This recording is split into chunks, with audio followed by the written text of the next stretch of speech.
entonces con el simulacro de examen. Bueno, una de las primeras preguntas que puede caberle a cualquiera de ustedes es acerca de XML.net. De ese modelo de objetos habíamos visto el XPath y el XSLT. Por lo tanto, si tienen papel y lápiz, por las dudas, anotar, porque hay preguntas que son puntuales y le puede caber a cualquiera. Una pregunta que podría darse es, bueno, cuando yo hago una búsqueda por XPath o por XSLT, existe una diferencia en la estructura, ¿verdad? Bueno, explicar esa diferencia.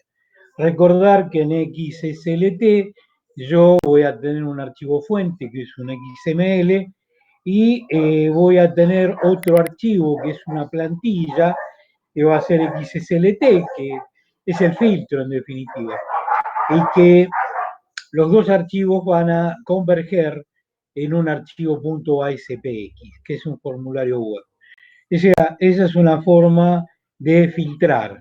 Entonces, una pregunta va a ser, bueno, en definitiva, ¿qué diferencia tuvo que generar en el código para XPath y para XSLT? Después, ustedes tuvieron un ejercicio que los grupos me han remitido correctamente y es acerca de, bueno, yo tengo un archivo creado a mano, ¿sí? Que lo puedo leer, pero pude crearlo a mano. Y después específicamente era el archivo en el cual yo describía un libro, con el nombre del libro, el nombre del autor, la editorial, el año de edición. Bueno, en definitiva, yo tengo un registro, o dos, los hice a mano. ¿Qué pasa cuando utilizo el XML Text Writer? Es decir, una pregunta conceptual es, bueno, ¿cuál es la partecita esa del código que generando desde el punto de vista o mediante programación, yo genero un registro XML y cómo hago yo para agregarlo? ¿Sí? Bueno, esa estrategia del código traten de recordarla. Por lo tanto, en el modelito de XML.net, lo que está más a la derecha, traten de tenerlo en cuenta. Bueno, respecto de XML.net, nada más, porque después tenemos los cuestionarios de agentes de software, los de dispositivos móviles y los de programación paralela. Por lo tanto, nosotros habíamos tenido una rebajita en el cuestionario de agentes de software. Entonces podría preguntarle, después si lo divido en dos o en tres o en uno, de eso me encargo yo. Pero, por ejemplo, le puedo preguntar a ver a Vargas Rubén, ¿qué componentes tiene un agente cognitivo? Entonces, Vargas me va a contar que tiene la funcionalidad, las creencias, conocimiento, control y comunicaciones. Esa sería la contestación. También es cierto que ante una batería de preguntas, yo les voy a decir en qué contexto estamos parados. No voy a hacer, primero pregunto XML.net, la segunda pregunta al azar es de programación paralela, la tercera de agentes de software y la cuarta de dispositivos móviles. No. Nos vamos a plantar en un determinado contexto y a partir de ahí voy a generar las preguntas porque el medio es un medio virtual, no es presencial como para que tenga mucho tiempo para pensar. Por lo tanto, si hacemos una introducción previa, bueno, que el cuestionario a partir de este momento va a ser acerca de agentes de software, de tal manera de que ustedes se puedan preparar para contestar, ya que en definitiva el trabajo fue haber compilado compilado las respuestas de ese cuestionario. Bueno, puedo agarrar, por ejemplo, a Matías Rosas y le pregunto, bueno, en 2 palabras, ¿qué es la intención de un agente? Entonces, Rosa me va a contar de qué es el objetivo concreto, el fin, ¿no? Que se pretende alcanzar al realizar una o varias acciones. Son las metas adoptadas por un agente. Tiene que seguir alguna estrategia para lograr esas metas. Hasta aquí, ¿existe alguna duda del mecanismo del famoso parcial? Cuéntenme. No, profe. No, por ahora no. Perfecto. Bien, entonces agarramos a Wendy Castelo y le preguntamos, ¿cuáles son las principales diferencias entre un agente cognitivo y reactivo? Ojo que también en la clasificación A, E, I, O, U de Demaseu, la parte A está como para lucirse en esto. Pero esta es una contestación más abuelo de pájaro, más general. Entonces, ¿perdón? ¿Tengo que contestar, profe? Mira, esto es un simulacro. Ah, bueno. ¿Querés, Sí, sí. ¿Querés contestar? Sí, la diferencia del cognitivo y el reactivo. Sí, dale. El cognitivo tiene la capacidad de racionamiento y se puede comunicar y llegar a un acuerdo con otros agentes porque puede hacer operaciones complejas. Y el reactivo es de bajo perfil y no tiene ningún protocolo, ningún lenguaje de comunicación y su única capacidad es la de responder a estímulos. Muy bien, Castelo. Perfecto. Y seguimos con Gassman. Bueno, Castelo, ya, la semana que viene que sea de la misma forma, ¿eh? Bien. Seguimos con Gassman. Sí. Podés contestar o no, ¿sí? Muy concretamente, ¿cuál sería el impacto organizacional y cultural de los agentes? Contame. Bueno, lo contesto yo. No te opones, me parece bien. Desde el punto de vista del impacto en la organización, es que, bueno, se transforma sobre todo el sector de comercio electrónico, pero eso es a través de arquitectura FIPA, que está más adelante. Los agentes realizan búsquedas más rápidas en Internet, ¿sí? Y los impactos culturales, evidentemente, se tiene una comprensión completa de perfil del usuario. Eso puede ser una ventaja, pero en contraposición, la privacidad de ese usuario se ve vulnerada. Esa es la triste verdad. Bien, y sigo por este lado, y por ahí le pregunto a Aldana Godoy, ¿cuáles son las características que se destacan en el comportamiento de un agente? Entonces, la contestación sería que tiene un funcionamiento continuo, autónomo, que se comunica con el entorno, que hay robustez, razonamiento y aprendizaje. Estamos hablando en forma general, ¿de acuerdo? En forma general. Bien, lo tenemos a Luongo para preguntarle, dentro de un modelo de organización, ¿cómo sería la comunicación entre los agentes? ¿Sí? Entonces, Luongo... Puede ser que sería, se plantea en base a una infraestructura que permita pilas, mecanismos de envío y recepción, localización de los agentes y identificación de un ciclo de vida. Exactamente, Luongo. Gracias. Bueno, y seguimos con Azara para que me diga cuáles son los distintos modelos de agentes. ¿Cuál te parece que pueden ser? Bueno. No, paso, profe. Muy bien. En ese caso son los que dialogan, los que aprenden, los que razonan, los que buscan, los que resuelven, bien.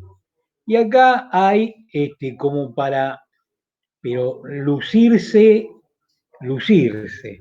A ver, Esquivel, ¿sí? Por un muy bien 10. Demaceu propuso una clasificación conocida como A, E, I, O, U. ¿De qué se trata? ¿Tenés ganas de hablar o hablo yo? Contame. No, no tengo ni idea, profe. Ah, bueno, perfecto. Paso. Muy bien. A ver, Jorreto, ¿te animás? Para Sí, la próxima. sí, Bueno, no sé si tanto para lucirme, pero sí. dale. No es necesario lucirse hoy. Dale. Ok. No, A, E, I, O, U son las siglas de las distintas clasificaciones que tiene. La A viene de agente, que caracteriza sus rasgos individuales como su arquitectura, funcionamiento interno, complejidad. Y de acuerdo a esto pueden distinguirse dos categorías de agentes, los reactivos y los cognitivos. La E de entorno caracteriza los requisitos computacionales para que el agente funcione adecuadamente, es decir, toda su infraestructura.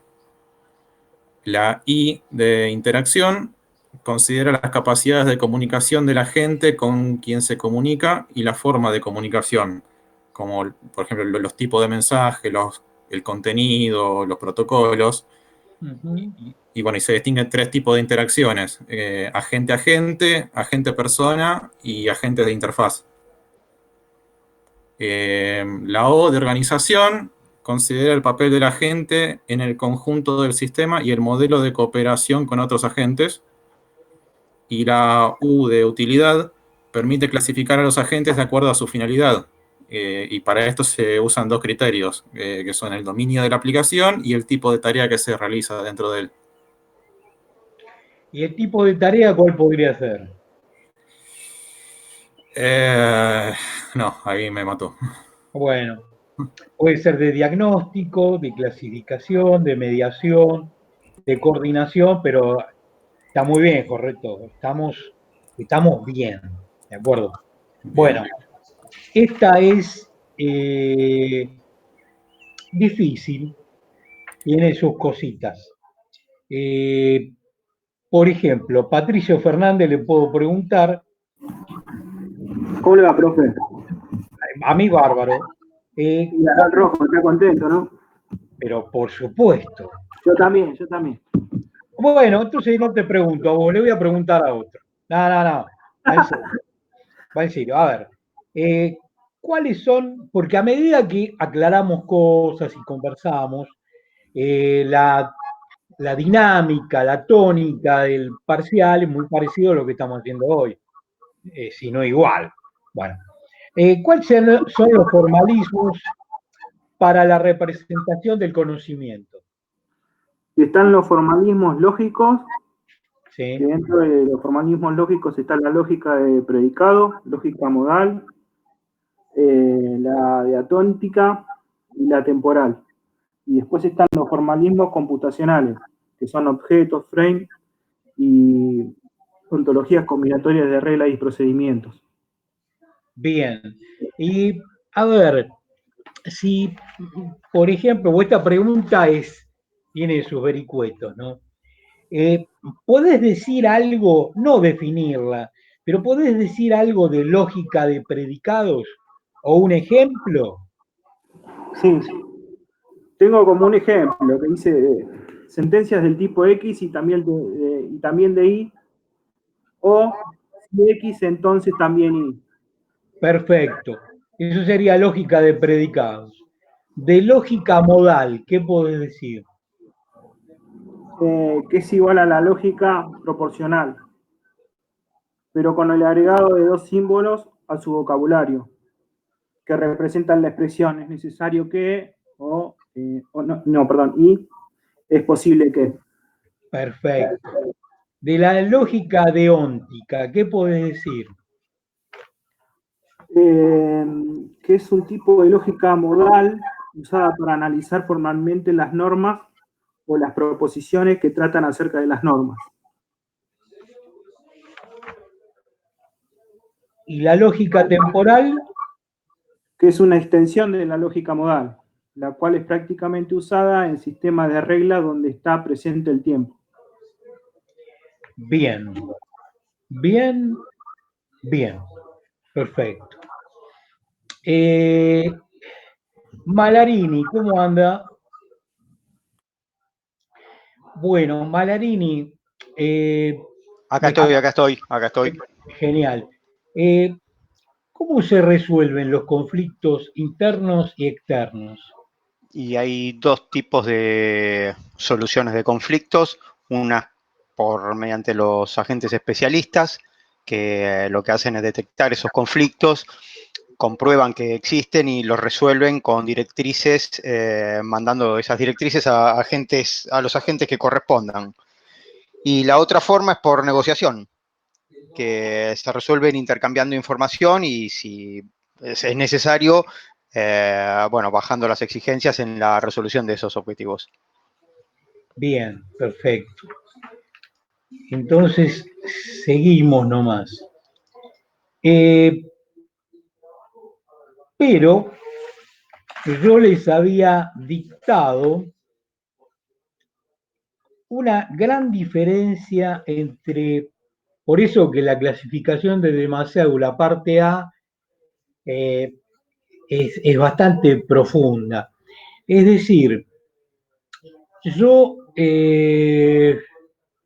les había dictado algo, por ejemplo, si la pregunta, acá necesito un voluntario, si la pregunta fuera, bueno, explíqueme el modelo computacional de un agente reactivo versus el modelo computacional de un agente cognitivo.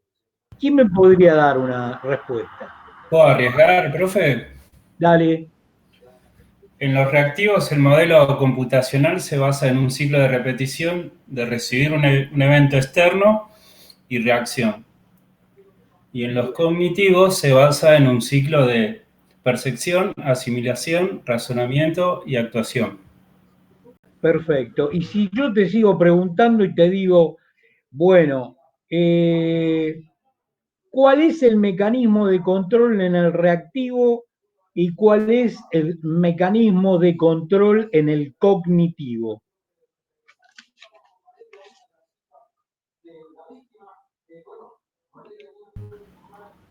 Puede ser en el reactivo, se basa en autónomas y redes neuronales. Y en el cognitivo tiene algún procesamiento del conocimiento. Sí, podríamos decir que en el primero se basa en autómatas, perfecto, y coincide con el concepto de hilos, de threads. Y en el segundo se basa en tener un núcleo central, es decir, con algún procesador de conocimiento. Pero más o menos estamos en la idea. Bueno, está bastante cerca la contestación. T6, una preguntita. ¿Alguna arquitectura para crear agentes? ¿Cuáles podrían llegar a ser? Pueden ser deliberativas o híbridas. Y dentro de las deliberativas tenemos la arquitectura BDI, la arquitectura abstracta. Como reactivas tenemos agentes reactivos en robótica y en híbridas tenemos arquitecturas de capas y sistemas inteligentes adaptivos. Bien. Surreable, buenas tardes, ¿cómo le va? ¿Qué tal, profe? ¿Cómo está? Muy bien. La pregunta sería, ¿en qué se basa un modelo simbólico? ¿Sí? Bueno, los modelos simbólicos se construyen mediante reglas abstractas y básicamente representan un objeto real, ¿no? El cual es codificado matemática, geométrica y estadísticamente. El modelo se representa explícitamente y es donde se toman decisiones usando mecanismos de razonamiento lógico, ¿no? Uh-huh. Bien. Bien, perfecto. Bien, surreal. Bueno, y Mauro Martínez, que veo que está presente. ¿Qué tal? Buenas noches. Decime, así a grandes rasgos, ¿qué define el estándar FIPA y qué cosas componen al estándar FIPA? El estándar FIPA lo que define son los servicios que debe proporcionar toda la plataforma a los agentes y está integrada por los sistemas de transporte de mensajes, el sistema de gestión de agentes, los servicios de directorio y los canales de comunicación para esos agentes. Bien. Y bien, perfecto. Estamos bien. Vamos a agarrar a Juan González. ¿Qué tal, González? Buenas noches, ¿cómo anda?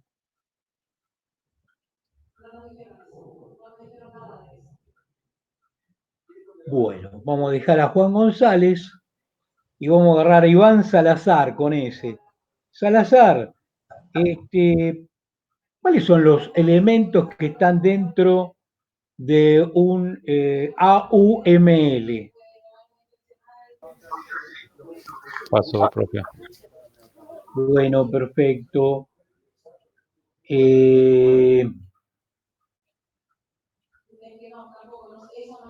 A ver. Aldana Godoy, buenas tardes. Creo que ya le tomé, pero le voy a preguntar de nuevo. Dentro de un diagrama AUML, ¿qué cosas hay?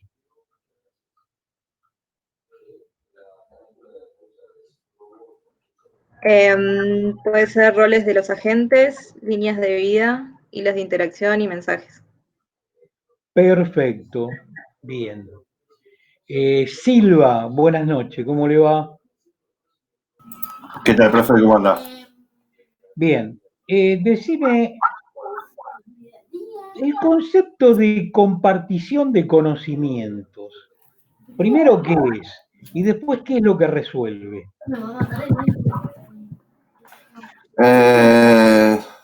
No, paso, profe, no. La verdad es que ni cerca de lo tengo. Quédese tranquilo. Y para Aguirre, ¿cómo anda usted? Bien. ¿Te animás a contestar qué es la compartición de conocimiento y qué resuelve?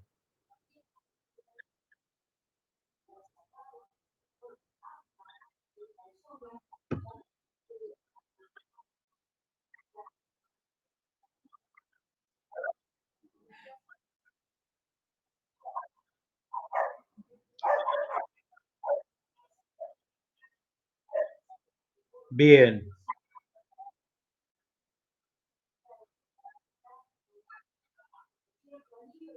Bien, perfecto. Se escuchó entrecortado, pero entendí la respuesta.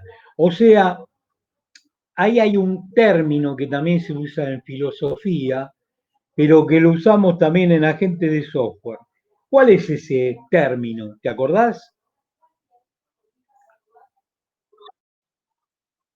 Genial.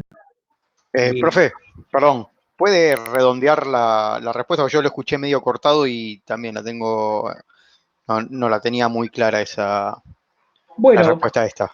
Mira, aunque los agentes se van a comunicar entre sí, ¿sí?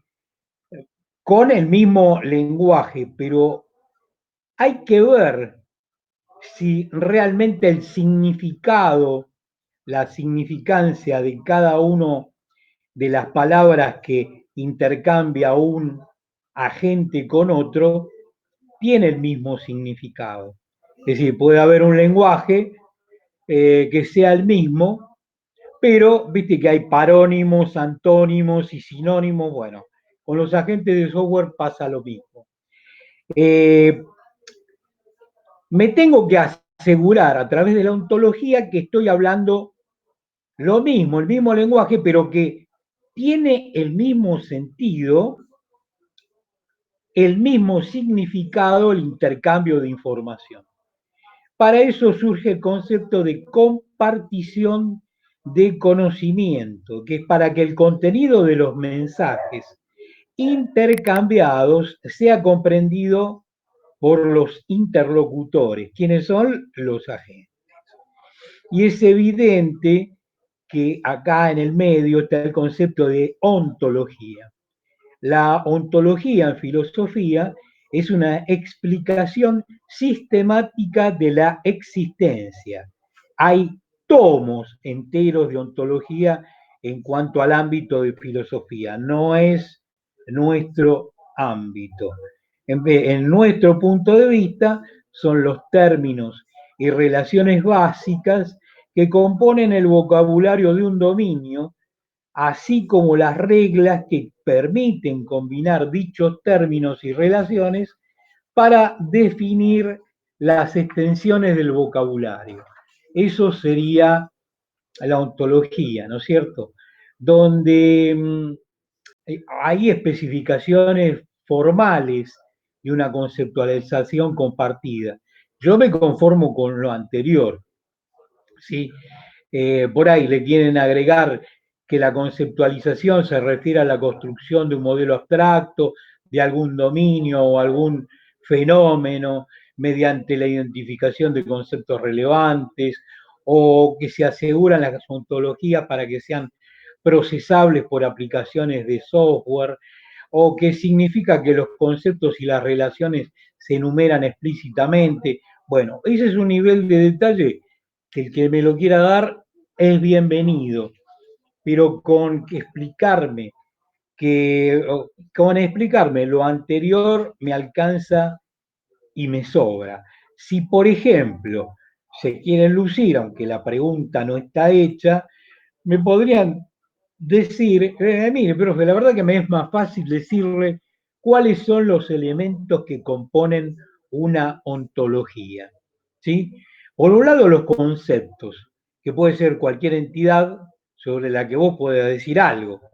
Después las relaciones, que es la interacción entre los conceptos. Las funciones, que es un caso especial de las relaciones.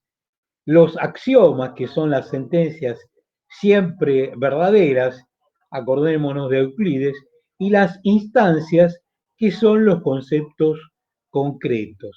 Fíjense en esto último, que en el paradigma de objeto hablamos de clases, pero después cuando hablamos de instancia, realmente es lo concreto de esa clase, ¿sí? O sea, el término objeto, fuera de la ontología, el término objeto nace con Platón, es decir, tiene más de 2000 años de historia.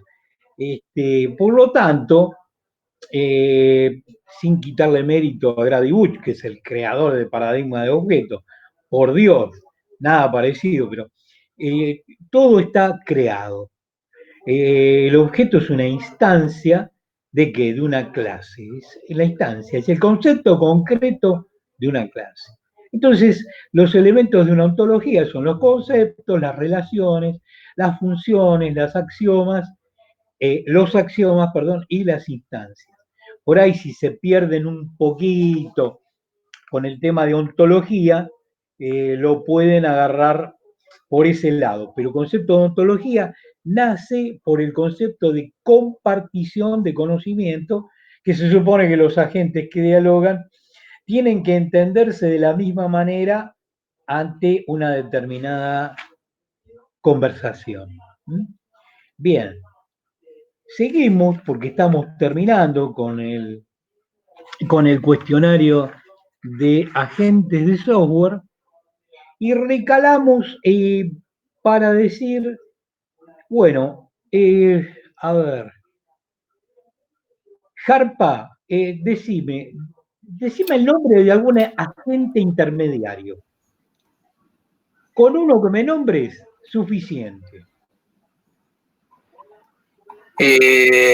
Sí, a ver, puede ser broker. Sí, señor. Agente de mediador, ¿puede ser? Sí, matchmaker, pero con que me digas el famoso broker, ya con ese estamos bien.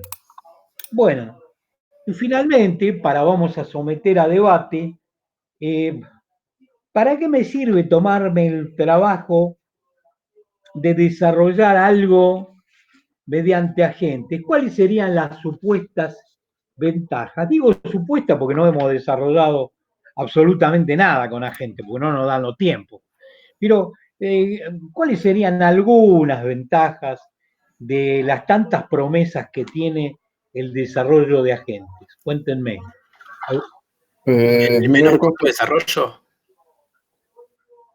Sí, puede ser una de ellas. Sí. ¿Qué más? Y que se puede reutilizar. Bien, ¿qué más? Facilitan la reutilización. Bien. Evolución y mantenimiento, que es más fácil de mantener y evolucionar. Exacto. Está bien. Servicios con mayor funcionalidad que venían a ser simplifican el uso ocultando la complejidad, asisten al usuario. Bien, Luongo, perfecto. Perfectísimo.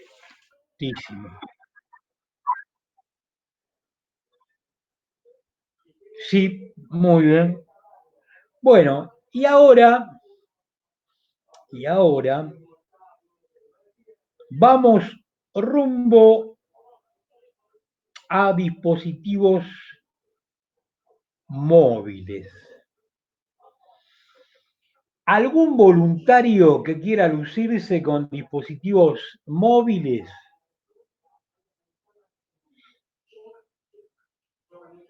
Bueno, bajen la mano. Vamos a hablar un poquitito. ¿Qué preguntas podrían hacerse? Bueno, una pequeña clasificación de dispositivos móviles. A grandes rasgos, ¿qué sería una solución standalone o una solución conectada? Pero por ahí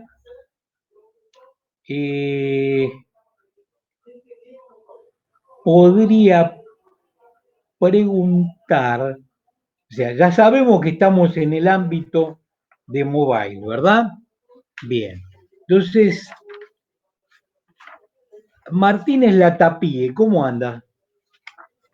¿Qué tal, profe? Sí. Muy bien. Decime una ventaja del standalone y una desventaja del standalone. Dale. Como ventaja es que trabaja con una gran cantidad de información y como una desventaja es que se necesita estar conectado para poder usarlo.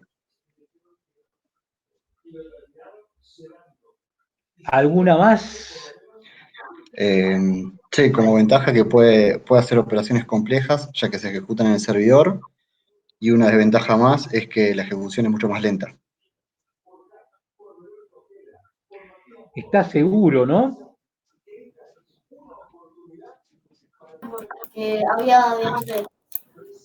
¿Quién quiere hablar? Perdón, profe, yo tenía que como ventaja que puede trabajar sin la necesidad de estar conectado, que va al contrario de lo que dijo el compañero recién. Claro, exactamente. Standalone. A ver, ojo con eso. La ventaja del Sí, standalone. es la ejecución más veloz, manejo de memoria, se puede trabajar sin necesidad de estar conectado. Sí, perdón, me confundí yo, con el online. Perfecto, Sí, genial. perdón.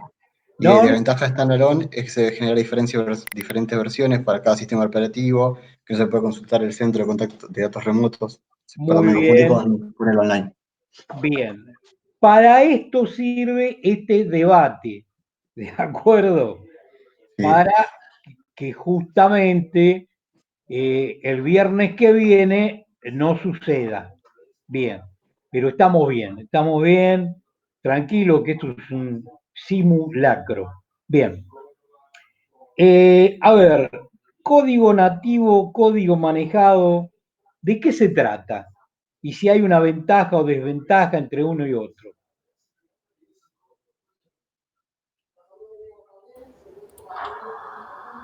El código nativo implica que el archivo ejecutable está expresado en un código assembler, entendible por el sistema operativo y por el procesador.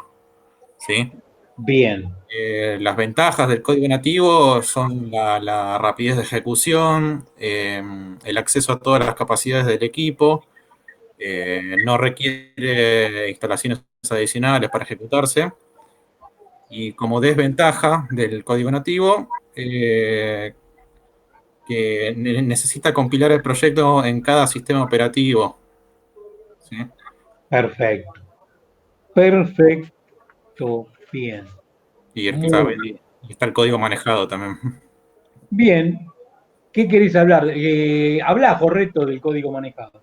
Es código que la ejecución está administrada por un CLR, un Common Language Runtime, que se encarga de tomar ese código manejado, lo compila a código de máquina y después lo ejecuta. Bien. Tiene que tener alguna ventaja. Sí. Una de las ventajas es que, por ejemplo, proporciona varios servicios importantes, como por ejemplo la administración automática de la memoria, algunos temas de seguridad, el tipado, ¿sí? Y puede ejecutarse en varios sistemas operativos, porque el código de máquina no es creado hasta que se tenga que utilizar. Bien. Bien. Bueno, seguimos adelante entonces. Nicolás, ¿qué apellido tenés? Rojo. Siempre Nicolás Rojo, bien. se borra, no sé. Mande. Crack. Gracias. ¿Me escuchás bien, Nicolás? Sí, ¿vos me escuchás bien? Sí, perfecto. Bueno, decime la secuencia de pasos para crear algo en el Visual Studio de mobile. Bien, son unos pasos, son 8 pasos. El primero es crear un proyecto mobile en Visual Studio. Después es seleccionar un proyecto en blanco y cuál es el tipo de sistema operativo. Eso va a crear una solución con 2 proyectos, una biblioteca de clases y un proyecto Android o iOS o lo que se use. Después hay que configurar el emulador y creo que ya se puede empezar a programar. Después hay que ejecutar ¿cómo es? Bueno, hay que compilarlo, pero creo que esos son los pasos. Bien. Y aparte de Xamarin, ¿tenés algún otro emulador? Se puede usar, estoy pensando. No sé si el Android Studio para compilar. ¿Qué otra cosa más? Se puede usar, a ver, yo usé hace unos años uno que se llamaba Córdoba, que es para compilar aplicaciones de Ionic. Bien, ¿y qué más? Es medio viejo. No sé más, profe. Bueno, está bien, bacanudo. Pero ¿le suena Kotlin, Flutter? Sí, perdón, es que no lo usé nunca, entonces no lo tenía en No, está bien. Pero por lo menos para saber que existen otras alternativas. Bien, perfecto.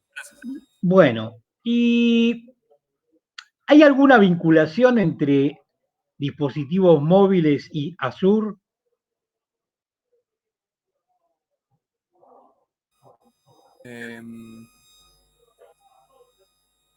Es en general la pregunta, ¿eh? Te la debo, yo no sé. Si quiero se lo digo yo, profe.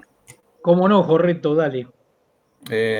Azure puede usarse como plataforma en la nube con la cual los dispositivos móviles se comunican para realizar algunas operaciones. Por ejemplo, una aplicación móvil puede comunicarse con una web API que está en Azure, ¿sí? Que está hosteada ahí, para, por ejemplo, obtener datos que estén guardados en una base de datos remota, y esa base de datos remota también puede estar en Azure. Y así como se puede comunicar para consultar datos, también el dispositivo móvil puede recolectar datos, transferirlos a esa web API para realizar algún procesamiento y devolver un resultado simplemente para almacenarlo en una base de datos. Azure también ofrece un servicio para probar y testear aplicaciones móviles, pero que aplicaciones móviles que todavía están en etapa de desarrollo. Bien. Excelente. Muy bien, correcto. Genial. Bueno, es decir, que hemos hablado un poquitito de lo que puede ser XML.NET, algo de agentes de software, algo de dispositivos móviles y finalmente nos queda el último tema que digamos que es divertido, de los cuales yo les mandé un cuestionario que quedó muy claro que no debían remitirme absolutamente nada y simplemente como para no estar perdidos, sino que tenerla justa para el parcial. Entonces, qué bueno saber contestar en forma canónica la diferencia entre programación concurrente, programación paralela y programación distribuida, porque la pregunta va a ser así, ¿eh? Es decir, no le voy a preguntar a uno la concurrente, a otro la paralela y a otro la distribuida. Y si yo la pregunto, la contestación podría ser así. La concurrente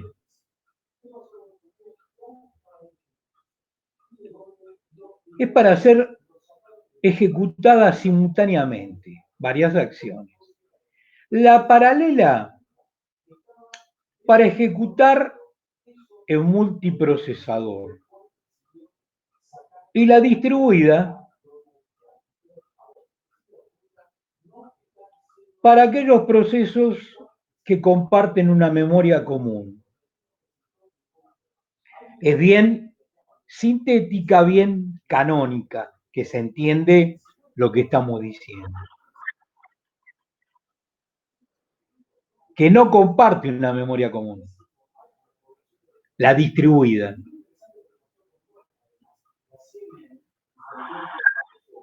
Bien, no, de nada. Entonces, si alguien la quiere hacer larga, está todo bien. Es decir, concurrente será un conjunto de acciones que pueden ser ejecutadas simultáneamente. Bien. La paralela es un tipo de programación concurrente que se ejecuta en un sistema multiprocesador. Y la distribuida es la paralela que se ejecuta en un sistema distribuido. ¿Sí? Es decir, los procesadores son autónomos, no comparten una memoria común. Bien. Por ahí igual ya está bastante sintética. No, está bien, no la vamos a reducir más para no generar algún error y sobre todo Profe, cuando conversamos. distribuida vendría a ser igual que paralela, pero con un grid computacional. Claro, tal cual. Traten de ustedes de buscar alguna similitud. Es decir, en distribuida, cada procesador tiene ese cachito de memoria para trabajar, ¿está? En la que tiene memoria común, es memoria compartida, el gran hacedor es un sistema de sincronismo para las comunicaciones. Esa es la gran diferencia. Pero también puedo preguntarle a otro, diferenciar multiprogramación, multiprocesamiento y procesamiento distribuido. La multiprogramación son varios procesos en un sistema monoprocesador. Multiproceso son varios procesos dentro de un sistema multiprocesador donde cada procesador accede a una memoria común, o sea, memoria compartida. Y el procesamiento distribuido son varios procesos en procesadores separados, cada uno con su memoria local, en memoria distribuida.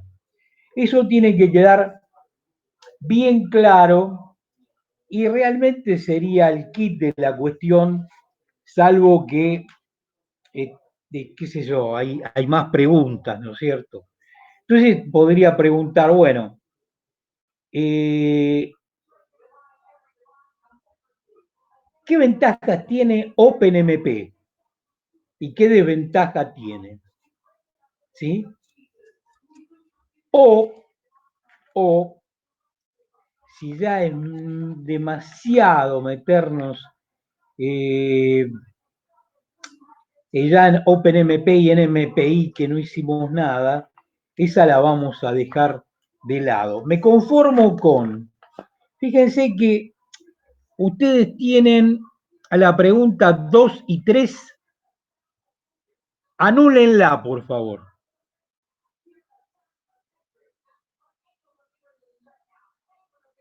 ¿Estamos de acuerdo?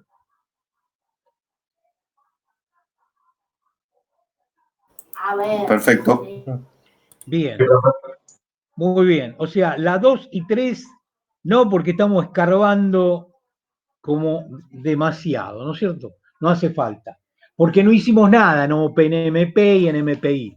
Si no, no le vamos a dejar pasar de lado. Pero bueno, macanudo. Entonces, ahí empiezan ustedes si no vamos a anular la pregunta, bueno, decime que es un problema complejo, decime que es un modelo matemático complejo, ¿qué me dirían ahí?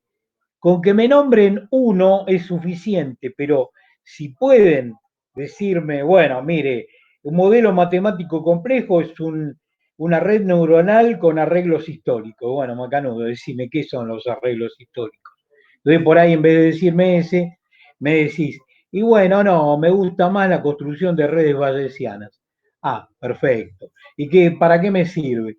Y bueno, la posibilidad posterior de las variables no conocidas de estimar en base a las variables conocidas.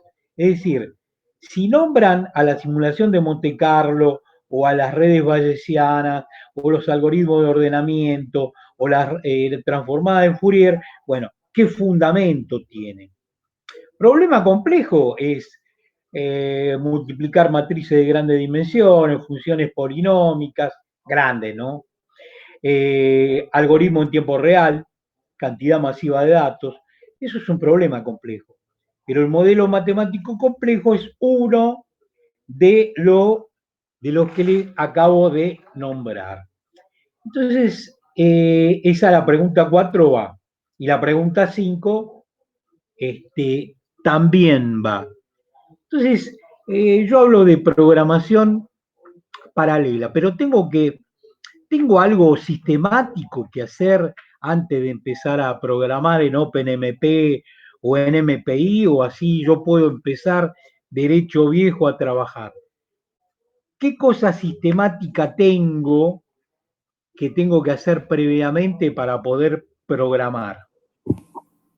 ¿Puede ser, profe, de componer en tareas y asignar esas tareas a procesos? Exactamente. Y decime, de esas dos, ¿sí? ¿Cuál está comprometida con la arquitectura y cuál es la que no está comprometida con la arquitectura? Descomposición está comprometida con la arquitectura y asignación no depende de la arquitectura. ¿Estamos bien así? ¿Están todos de acuerdo? Al revés. Al revés. Claro, ojo, ¿eh? Bueno, la cambio. Bien. Por eso me gusta el debate, está bárbaro. Entonces, No, pasa que son preguntas que la resolvimos en la clase pasada y algunas cosas medio como que me quedaron ahí en el tintero, así que... Está bien, pero ahora quedaron fijas. Sí, perfecto. Perfecto, genial. Entonces, esa pregunta va de cajón. No se haga ningún problema, es decir, yo lo que voy a hacer es, y bueno, por ahí, ¿qué es grano fino? ¿Qué es grano grueso? ¿Sí? Y con respecto a la descomposición o a la asignación, si tienen que ver o no tienen nada que ver. También podía preguntar los tipos de paralelismo que existen. Hay un paralelismo explícito y un paralelismo implícito. Y tienen varias cosas, el explícito y el implícito. Fíjense que me estoy fijando en las preguntas Sí, está, es la 8. La 8. Guarda, ¿eh? Bien, es la 8. Nombre 2 características del paralelismo explícito y 2 del paralelismo implícito. Es decir, en el explícito la tarea del programador es más compleja y se da en memoria distribuida, paso de mensajes. El programador se tiene que matar y el compilador trabaja más tranquilo.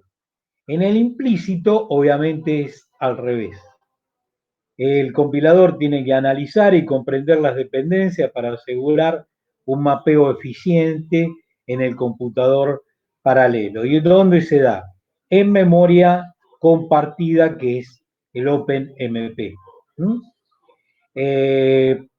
También hay un bruto cuadro donde ustedes pueden usarlo para hacer la comparación entre distribuida y compartida. Ese cuadro también sirve como para que hagan una diferencia. Una diferencia comparativa. La pregunta de que si un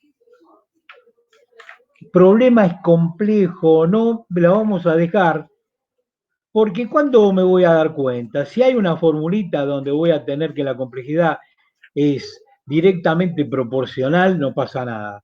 Ahora, si llega a estar en esa fórmula la complejidad en el exponente, ahí estamos mal. Todo lo que está como exponente resulta ser sumamente complejo. Bien, hay distintos tipos de descomposición, por ahí así a grandes rasgos, uno podría decir que hay descomposición de dominio o descomposición recursiva o especulativa. Bueno, alguna descomposición de dominio centrado en datos de entrada, de salida, datos intermedios, pero no es muy habitual esa pregunta. La que es habitual es esta. Cuando yo tenga que clasificar o tener alguna idea de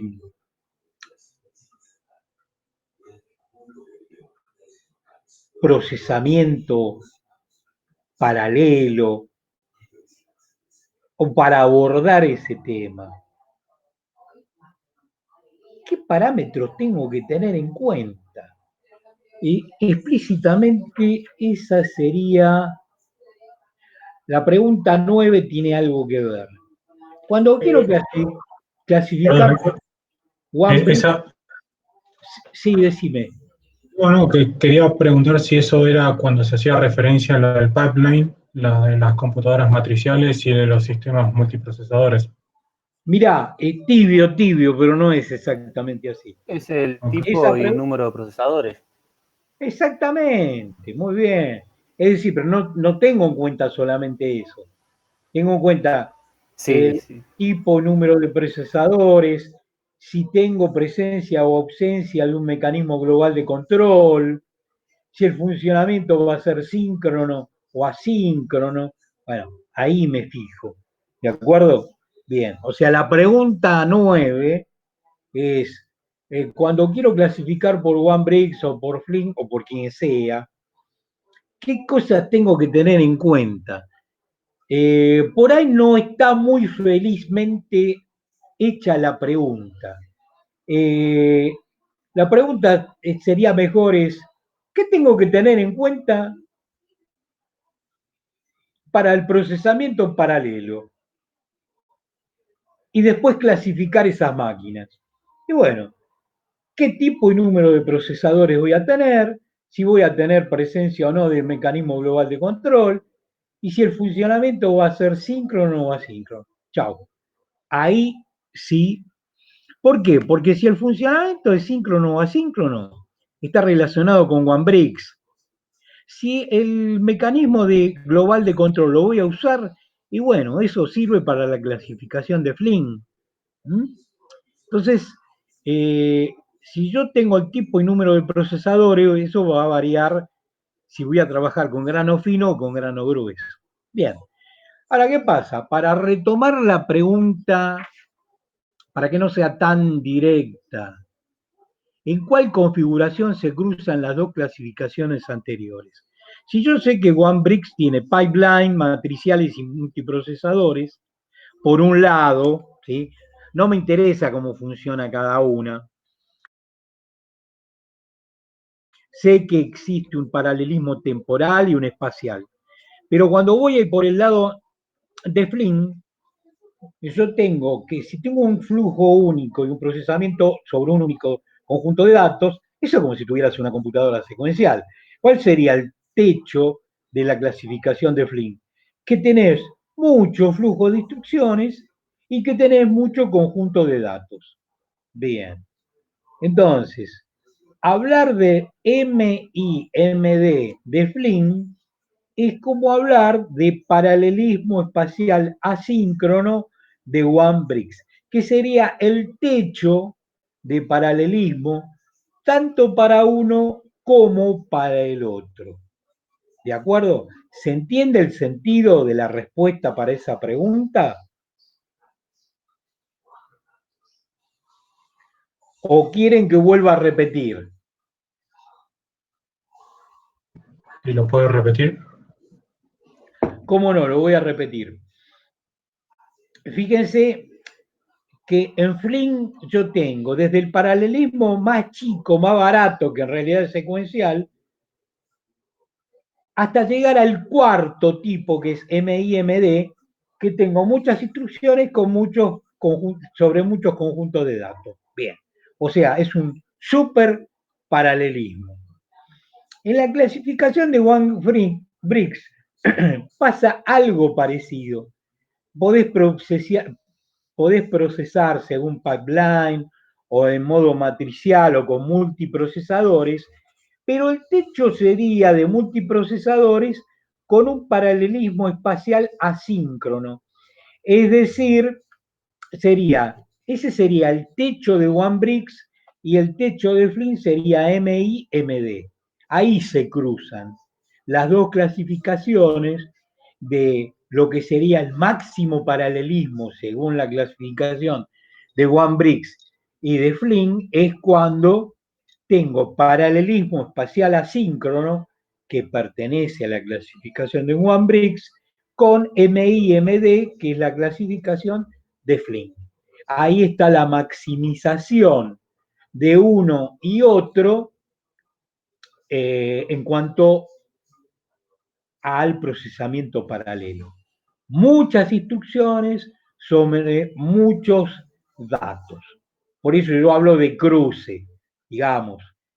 ¿Cuál sería el máximo de One-Brix y cuál sería su par, ¿sí? Su alma gemela en la clasificación de Flynn? Pero no lo puedo poner como su par o como su alma gemela. Por eso hablo de cruce. Simplemente hablo de cruce. Bueno,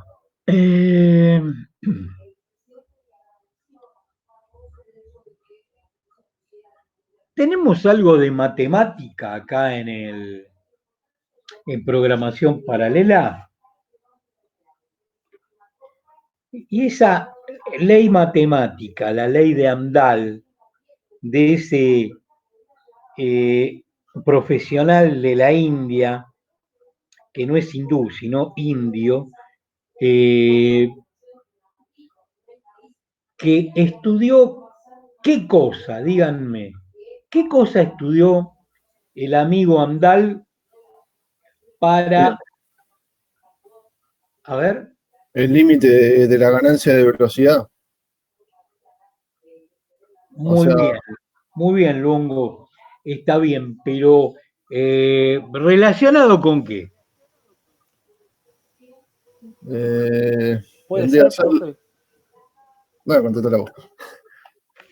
No, perdón, puede ser que en realidad lo que dice es que el cuello de botella es aquella parte que es estrictamente secuencial y que no la puede paralelizar. Exactamente, señor Duarte, tal cual.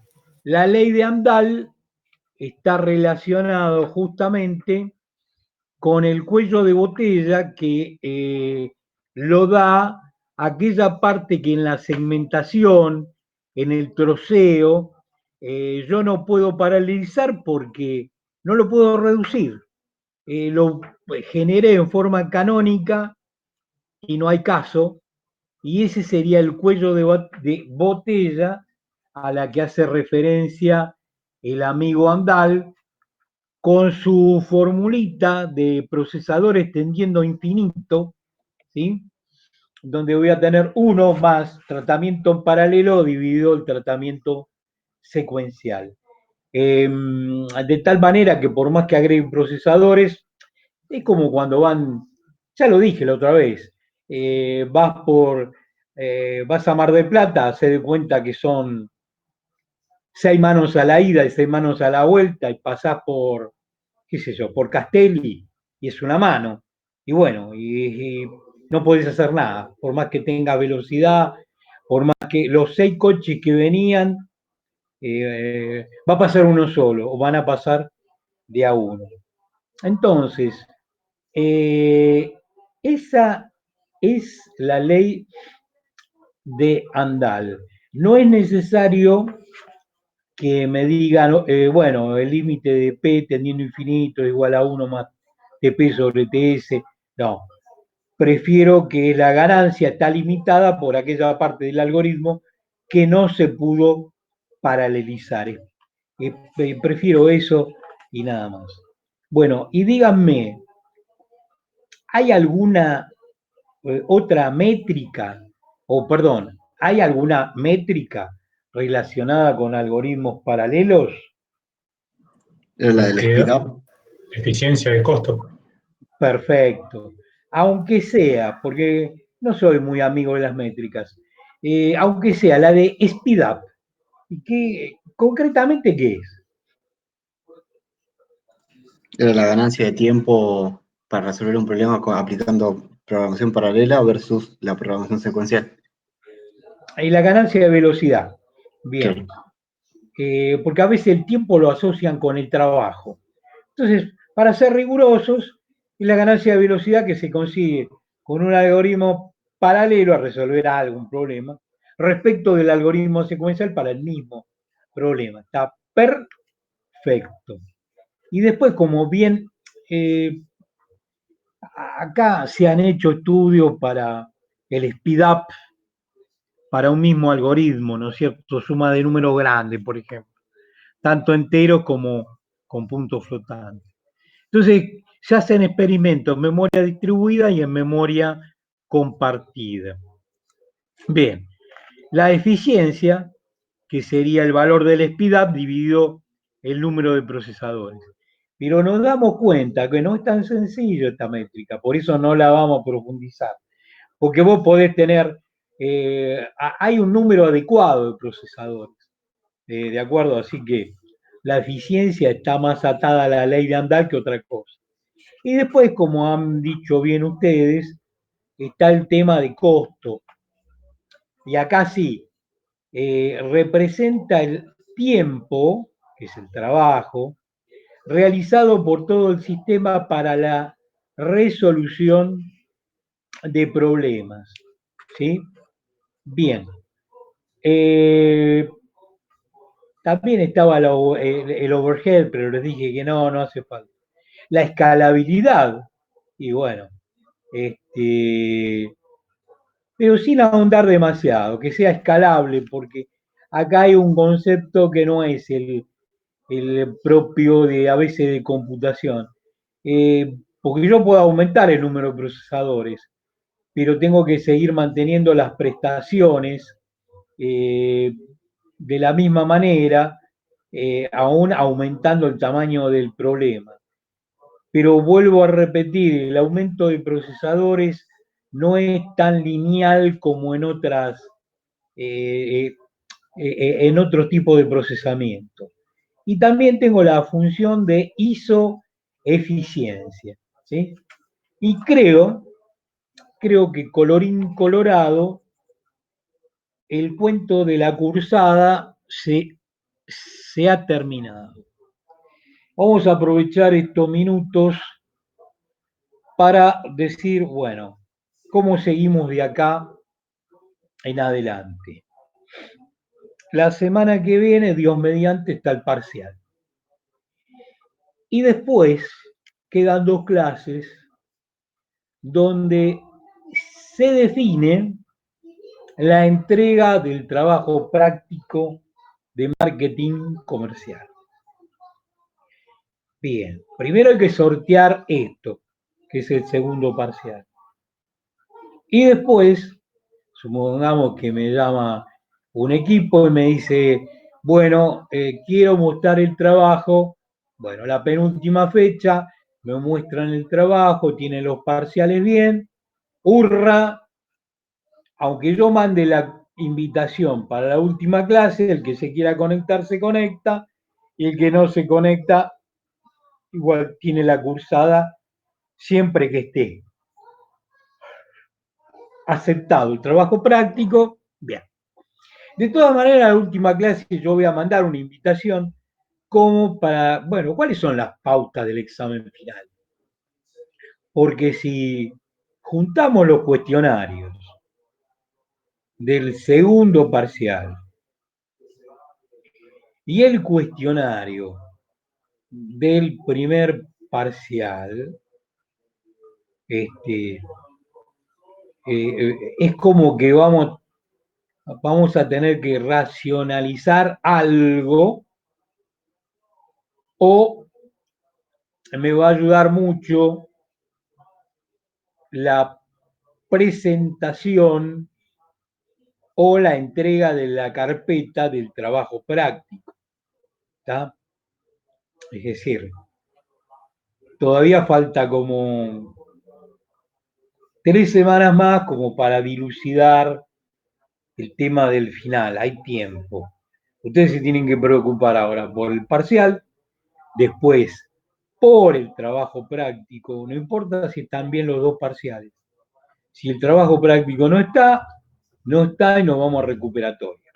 Pero como todos han cumplido, lo único que están agregando es un web services y un XML.net en este trabajo, así que creo que no hay ningún inconveniente. Pero la forma de presentarlo, bien.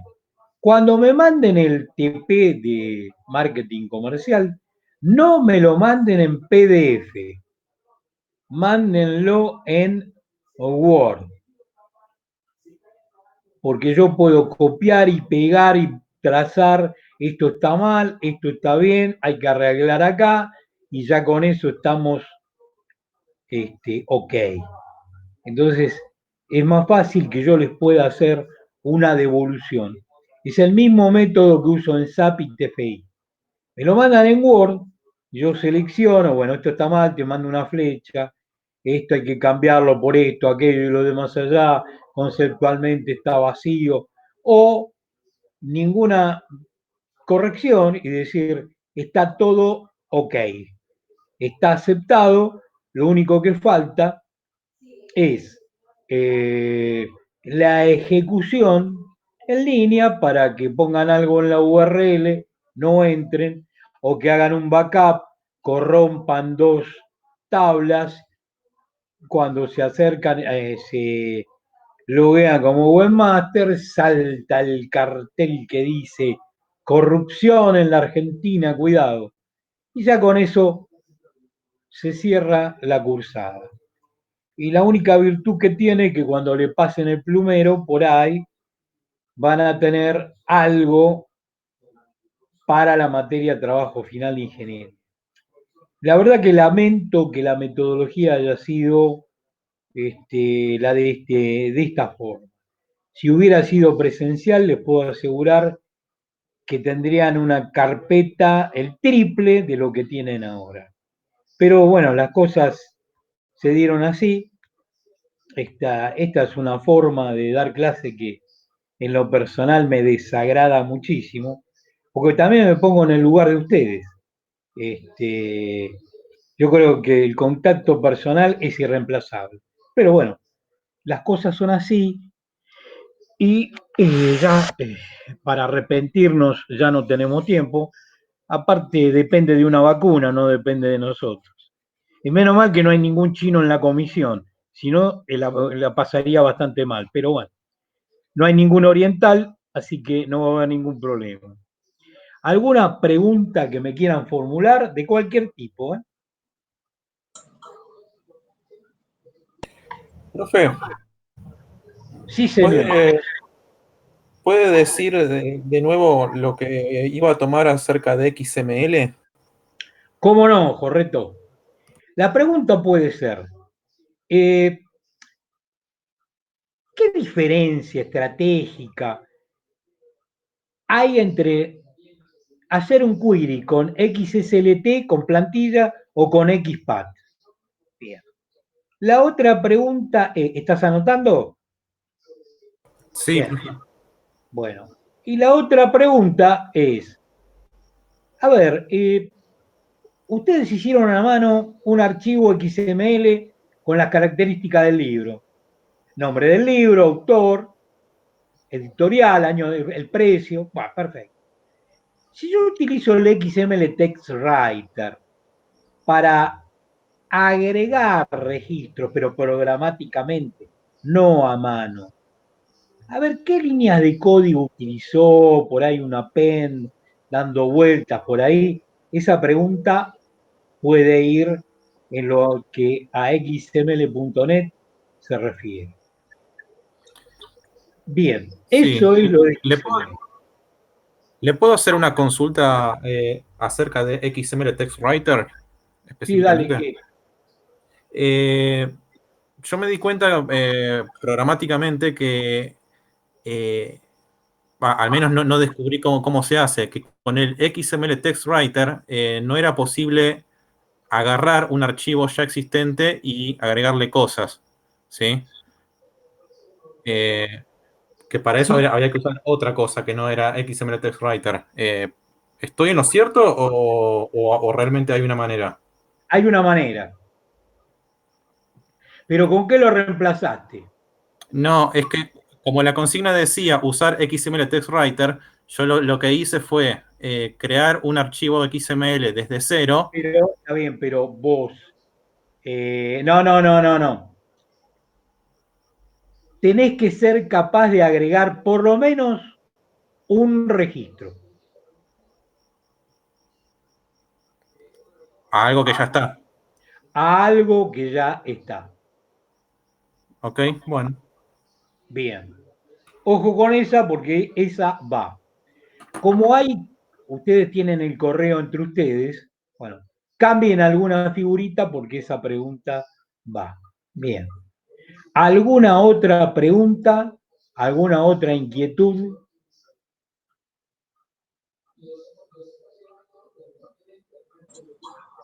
No, profe.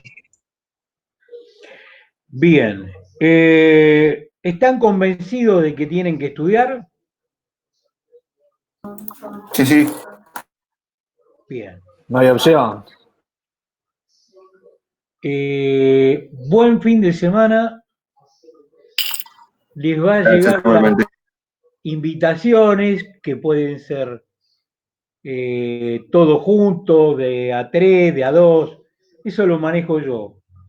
Bien, entonces tenemos a González, a Salazar con S, a Martínez, Aldana Godoy, Germán Enrique, Jarpa, Malarini, Castelo Wendy, Rubén Vargas, Jorreto, Duarte Silva, Gassman, Fernández Patricio, Schitter, Surriable, Lucas Goncalves, Tesey y Paraguirre, Esquivel, Luongo, que anda muy bien, Sara, Matías Rosas, Martínez Latapie. A ver, nómbrenme el resto. Nicolás, ¿cuánto?